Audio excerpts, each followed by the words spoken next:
To be highlighted in my hometown for Black History Month is it's amazing. It's such a great feeling to know that we're being recognized. But I always tell people it's not about me; it's about we. I'm Reggie Anderson from Union, New Jersey. And I'm Yvette Anderson, and I'm from Manalapan, New Jersey. MTN is a nonprofit organization that my husband and I co-found.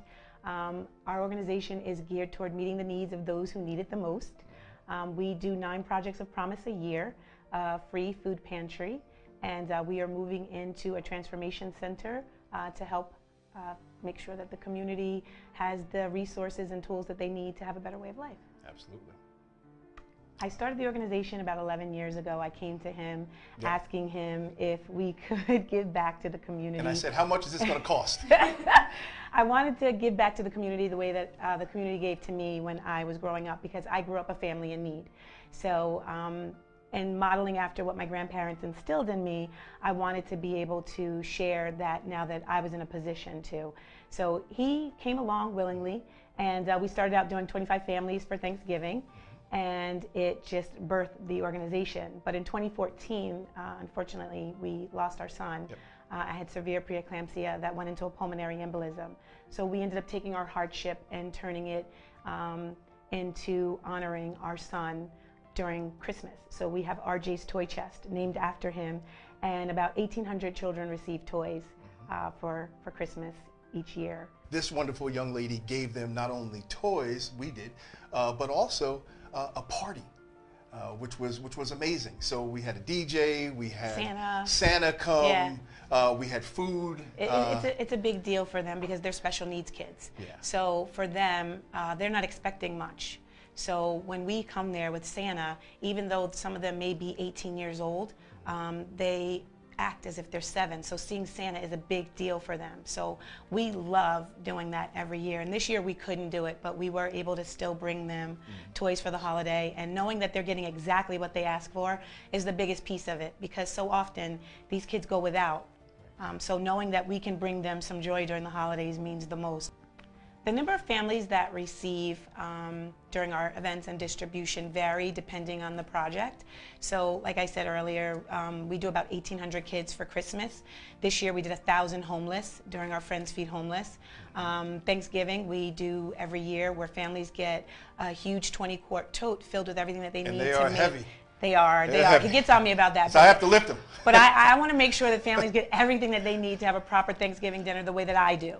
Yeah. So, and we also give them a $15 gift card to buy their turkey. So we do about 800 families for that project. And this is across New Jersey. And this is all across New Jersey.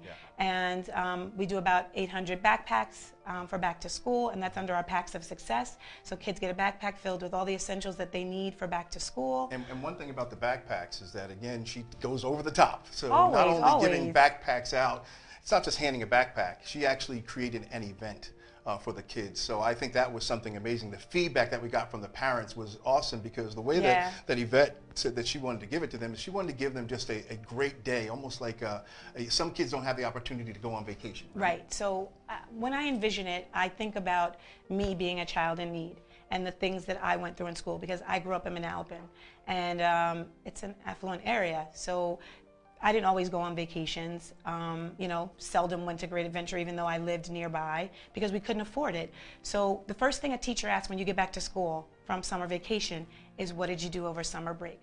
So for me, I don't want kids to go through how I felt like I wanted to slide down in my chair because I had nothing to contribute. So I wanted to create something that gave them kind of a vacation feel, but also carnival themed, where they could go back and say, you know what, this is what I did. I was in a bouncy house, I had pony rides, I had, hot dogs and hamburgers and popcorn and ice cream, and there was activities for me. And that happened in face Union. painting. Right? That was in Union. So we did it in Union, and we also did it in Freehold. Yes. So that was something that I just wanted to see happen, and it didn't happen this year, but last year was so phenomenal. The kids enjoyed it, and I know that when they went back to school, they had something that they could contribute in the conversation and something to be excited about.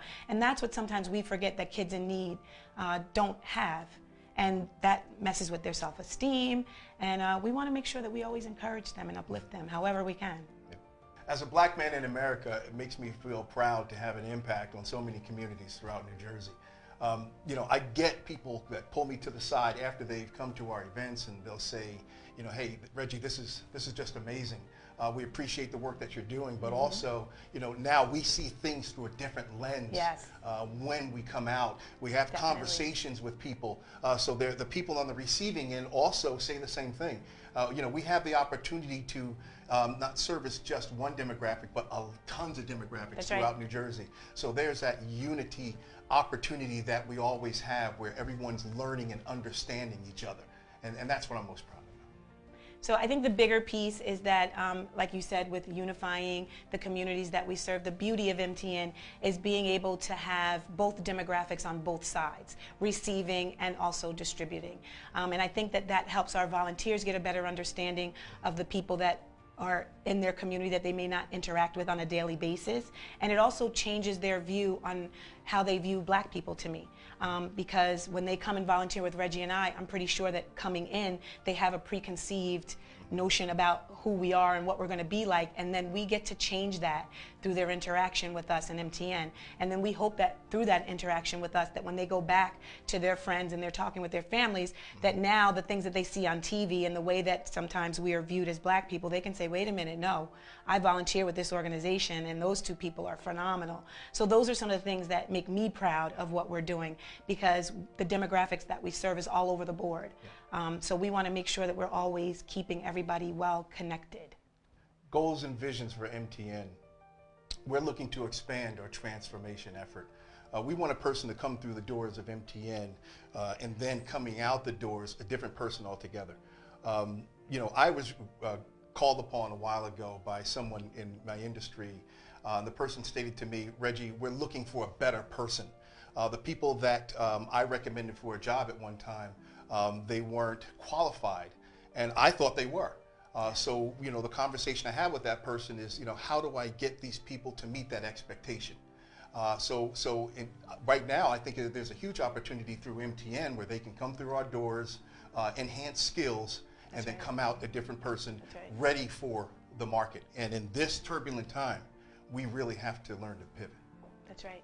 I totally agree with that. I mean, some other things that I want to see, you know, that I have as goals for MTN is for us to expand on the office space that we currently have. I mean, we just recently acquired an office this year, and we've already outgrown the 1,900 square feet that we're in. Yeah. So I want to see, you know, us in a bigger space, because I feel like that space is going to allow us to do so much more. I want to see our pantry expand. I want to see us have a bigger blueprint across New Jersey and see us not only housed in Freehold, but in some of the communities that we serve, so that everybody has a good access to MTN. I'm going to say in the pandemic, we haven't really had any setbacks. We've been fortunate and blessed enough that we have literally flourished during this pandemic. Like I said, we just recently got an office. So for me, that was a big component for us, because we've been doing this out of our home for the last 10 years. Yep. So to be able to move into office space was huge. And we were able to service more people. I mean, generally we service seniors, veterans, kids, low-income families, but we had to expand on that because of the uncertain times that we're in. We had so many that were directly affected by COVID that needed our help. So we went from a farmer's market type pantry where people come and shop on their own to us boxing up groceries and doing a drive-through pantry where we put the box in the back of their car. We keep our volunteers safe, we keep the community safe, and they're able to still get what they need from us. And the phone's been ringing off the hook with so many cases, right? And we know there's a lot of nonprofits that are out there, but you know, I think that it really takes the chefs that are cooking this up, right? That's right. That are really making a difference, and that's why I encourage everyone to really come on out and experience it for themselves. And there are a few other stories as well. I mean, something just amazing happened. Like yesterday. Oh, yesterday we had a nurse, a frontline nurse, who called me back in December and said that her car died and it couldn't be repaired. And we are in the middle of ending our Thanksgiving project, going into RJ's Toy Chest and gearing up for Homeless directly after. So you can only imagine what that takes to get those big projects off the ground. So I, you know, inquired, and it kind of fell through the cracks, but I kept telling her, don't worry, I'm going to stay on it. I will make sure that, you know, I keep looking out for a car for you. And yesterday we raised enough to purchase her a used car, And now this woman does no longer have to take Uber or hitch rides or feel like she's in danger of losing her job. And when you think about that, knowing that here's a frontline nurse, that there's so many people that need her present at work, that MTN was able to bless her with a vehicle to ensure that she not only loses her job, but that she can service those that are coming in. Right. So we're so proud of that. And for us, I mean, we know that the pandemic hit a lot of organizations and business hard, but we are proud to know that MTN used this and stepped up to the plate and was able to do more during the pandemic. To be highlighted in my hometown for Black History Month is, it's amazing. It's such a great feeling to know that, you know, we're being recognized, but I always tell people it's not about me, it's about we. So we do appreciate the recognition, but I'm sure all of our supporters, my wife, as well as my family and close friends that come out to help us when we come to Union, all agree that, you know, Reggie and I are just vessels. We're just being used. I mean, we give all glory to God for the things that He does for us and all of the support that He brings us through our donors. But for me, coming to Union, knowing that this is His hometown, that my daughter and my grandson live here, that my mother-in-law is here, it's always, you know, just a prideful moment to come back and give back to a community that they're in and that He lived in, because we are closer to my hometown and we do it often, you know, where we live, but coming to Union is special. And we love coming back.